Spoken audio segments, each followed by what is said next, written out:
Já estamos de volta com o nosso programa Falando com Você, que agora vai receber ela que é psicóloga, tem livros publicados, a Dora Lorsch, já vou mostrar os livros dela. Nós iremos discutir um assunto que sempre volta à tona quando acontece alguma coisa, que é o que nós estávamos falando nos bastidores, algum crime, homicídio, algo desse tipo, né? Quando é uma situação que acontece pelas vias aí de um menor de idade, sempre vem esse assunto à tona mais uma vez, que é a discussão da maioridade penal. Então a gente vai conversar sobre isso, ela vai trazer a questão do ponto de vista dela, para a gente poder refletir um pouco em torno do assunto. Seja bem-vinda ao nosso programa, viu? Muito obrigada, é um prazer estar aqui. Prazer é todo nosso. Então, falando sobre esse assunto, como que você vê essa possibilidade da redução da maioridade penal? Então, como a gente estava conversando antes, né? Essa questão é uma questão que aparece sempre que uma pessoa de uma classe média ou alta é assassinada. Então, nessa hora se discute se você deve ou não abaixar a idade penal. Significa que um menino que sofre qualquer problema aos 17 anos, aos 16, aos 15, ele vai ser responsabilizado como se fosse um adulto. Exatamente. Ótimo, quando é um cara que vai lá e rouba teu filho, assassina teu filho, mas e se for o seu filho que roubou o carro e por um infortúnio atropelou alguém? Você também acha que ele deve ficar preso? Muda de figura totalmente, né? Porque às vezes também, né, a gente tem aquela questão do filho que sempre foi certinho, né, esteve ali presente na família, em casa, e às vezes devido à influência negativa de amigos, né, errou naquele momento, né? E daí a mãe quer proteger, né, porque sabe que foi ocasionalmente, que foi momentâneo, que não tinha tido um histórico, e como que esse jovem vai ser penalizado, né, como um adulto seria, né, por esse caso? É essa a nossa discussão. E eu acho que tem uma questão bem importante, que é o seguinte: se você pega esse adolescente e põe numa prisão, você acha que ele vai sair melhor? É claro. Dificilmente, que não vai. né? Não vai sair melhor, não vai. Vai sair pior. Então, nós estamos achando que prender vai nos proteger. Eu acho que vão criar situações piores, porque esse menor numa cadeia, sob a influência de outras pessoas mais perigosas, mais velhas, não vejo um bom prognóstico nisso. Uma perspectiva melhor, né? Não. Até porque, às vezes, por exemplo, cometeu algo com 16 anos de idade. Ele vai ser preso e ele vai ficar até os 18, né?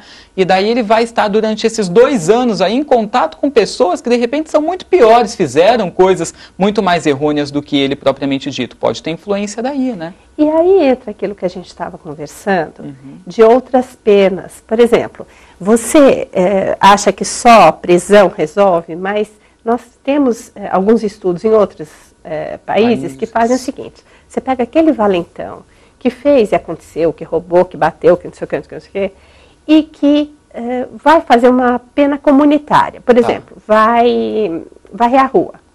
A comunidade inteira vê que esse crime não foi impune.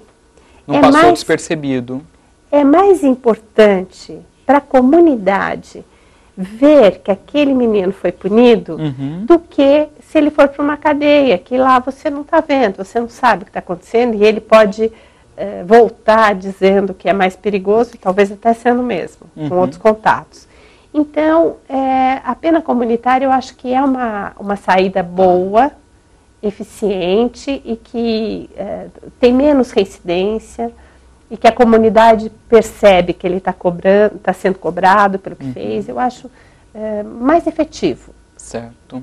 Me corrija se eu estiver errado, mas eu acredito que os sistemas que são colocados em prática nos cárceres, de um modo geral, né, nas cadeias, né, na FEBEM, eu acredito que não é um sistema que reintegre o jovem novamente à sociedade ou que faça com que ele crie novas expectativas de vida, novos objetivos, saia querendo ser uma pessoa diferente, né? Porque parece-me que as pessoas são simplesmente colocadas lá e muitas vezes ficam em contato com pessoas, né, aquilo que nós falamos, né? Tem um histórico mais complicado ainda, e em contrapartida não é feita nenhuma outra atividade para promover uma mudança, um tratamento, de repente, para trazer uma mudança para esses jovens, não é isso? Fora que a gente tem que saber que muitas vezes o jovem assume a culpa de um crime que não cometeu, né? Porque está numa organização X, porque a família vai ter condição financeira, etc. A gente sabe que isso existe. E fora que nem todo infrator é normal. Às vezes, certas infrações, elas são características de um problema mental gravíssimo. E que, portanto, não deveria ser tratado como menor ou como maior, mas como uma pessoa com uma doença séria. Né? Eu estava lendo ontem a história do rapaz que deu não sei quantas pauladas numa senhora que tinha um comércio. Não é normal, né? E que ela estava falando no telefone. Claro, ali não é uma questão se é maior ou menor. Ali é uma questão que esse cara tem uma disfunção importante, psicológica, e que não sei se tem conserto, não sei se tem cura. Né? Então, aí não é uma questão de ser maior ou menor, é uma questão de se dar para ele conviver na sociedade ou não. Aquele outro menor que também assassinou aquele casal, Birrenbach, né?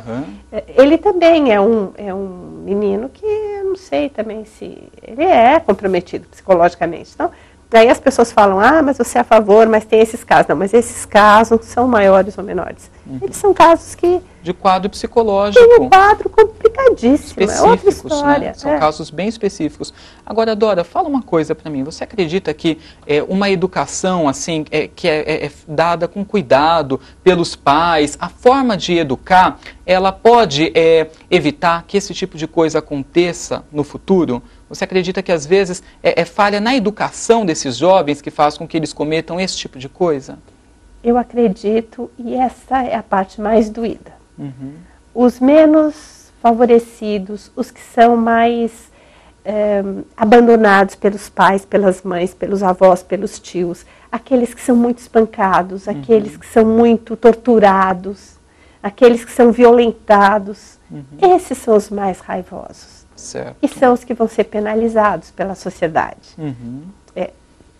Aí vamos entrar naquela história. Realmente, não dá para uma pessoa tão raivosa assim viver com a sociedade, né? Mas dá uma raiva, né? Porque assim, às vezes não é a culpa dele, é uma construção. O sistema no qual ele viveu, né? O sistema de vida, a educação, as situações nas quais essa pessoa foi submetida, né? Eu atendi, há muito tempo atrás, tinha um projeto social, atendi um menino que era brilhante. Ele era brilhante, ele era muito bonito, ele era muito inteligente, ele era muito grande, ele era muito tudo. E ele apanhava, olha, pra você ter uma ideia, numa das vezes que eu saí de férias, eu tive que encontrá-lo no hospital, porque ele apanhou tanto que ele tinha risco de traumatismo craniano, era nesse nível. E hoje ele é chefe de um dos tráficos importantes. Tá. O que eu posso falar, né? Eu tentei, não conseguimos, mas eu entendo a raiva e ele ter parado onde ele parou. Não quer dizer que eu vá desculpá-lo, não é isso. Sim. Mas assim, a gente vai entendendo como que aquilo se torna, de maneira... Como que evolui, né, a situação. De maneira que eu acho mais eficiente do que diminuir a maioridade penal, eu acho que seria ter discussões nas escolas sobre educação. Tá. Porque os pais vão se cansando dos filhos, não vão achando jeito de educar. Então, eles são muito rígidos ou eles não põem limite nenhum, então fica muito difícil. Será que não falta nas escolas situações em que os psicólogos possam ser mais envolvidos, né? Fazendo essas rodas de discussão, onde o objetivo maior seja a educação, discutir temas da atualidade e tentar plantar uma sementinha na cabeça dessas crianças? Eu acho que isso seria bem eficiente. Se a escola, junto com profissionais, aí, pedagogos, psicólogos, assistentes sociais, diretores e tal, pudesse discutir educação. Discutir não quer dizer que eu saiba qual é o caminho. Sim. Mas que eu vou dar minha experiência, o outro a dele, e a gente vai conversando para achar saídas. Eu acho isso bastante eficiente. Nas escolas onde eu trabalhei isso, o índice de violência caía bastante. Não é 100%, é claro, mas assim, caía bastante. Tá. Tem aquela questão também, um último ponto que eu gostaria de comentar, da violência sexual também que jovens, crianças são submetidas. Parece-me que esses índices aumentam cada vez mais. Isso é um dos fatores de revolta também, né? Que faz com que, de repente, a pessoa não esteja preparada ou não saiba lidar com determinadas situações no futuro ou cresça sob uma atmosfera de ira, de revolta, acredito eu. Existe esse dado também, né, que tem aumentado. O número de crianças mortas por violência doméstica, que em 2004 foi 50 mil crianças, um pouquinho mais que isso, mortas pelos pais por violência doméstica. Nossa. Claro, não é que o pai quer matar o filho, mas acontece. Às vezes acontece acidentalmente, por exemplo. Porque vai aumentando.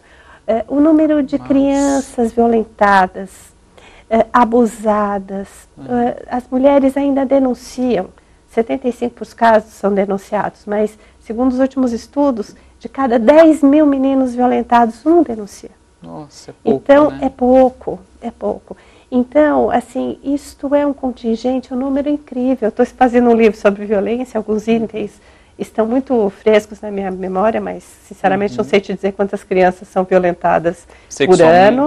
É um número absurdo, eu não sei. Mas a única coisa que eu posso te dizer é que, no fim do ano, teve uma dança por 1 bilhão de mulheres dançando na rua, que é o que se estima de mulheres que foram violentadas até então.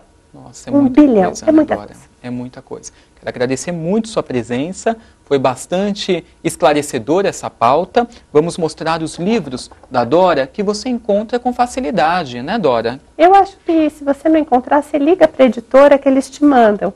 É a Sumos, você está na internet, é fácil conseguir. Sim. E a Saraiva. Saraiva você acha em qualquer lugar, é um livro simples, barato. A Sumos é um livro um pouco mais complexo, para crianças menores, né? Eu adoro os dois. Certo, então esse daqui é o Como Educar Sem Usar a Violência, da Dora Lorte, é o publicado pela editora Sumos, tá? Então fica a dica aí de leitura, né, para você educar sem usar a violência, né, de ver outras formas, né, que podem, como a gente disse, né, agregarem muito mais aí ao universo desses jovens, tá? E também o Super Dicas para Educar Bem o Seu Filho, esse é o publicado pela Saraiva, tá? Então fica as dicas de leitura. Mais uma vez, muito obrigado pela sua presença. Volte mais vezes para o nosso programa para a gente discutir esses assuntos, porque eu acho que é de um grande valor para aqueles que assistem, porque a gente vai, aos pouquinhos, refletindo mais sobre as coisas, sem ver só sobre uma atmosfera de sensacionalismo, né? Mas a gente passa a refletir para fazer mudanças aí na nossa sociedade. Tomara, né? Vamos fazer, né, a nossa parte. Gente, o telefone da Dora, você que de repente quer entrar em contato com ela, o telefone é o 0 operadora 11 30 88 58 80. E o e-mail está aparecendo aí na telinha, é o dora.lorche@uol.com.br. Muito obrigado mais uma vez, viu? Obrigada. Gente, nós vamos fazer um intervalo rápido e daqui a pouquinho a gente volta com o nosso programa. Não saia daí.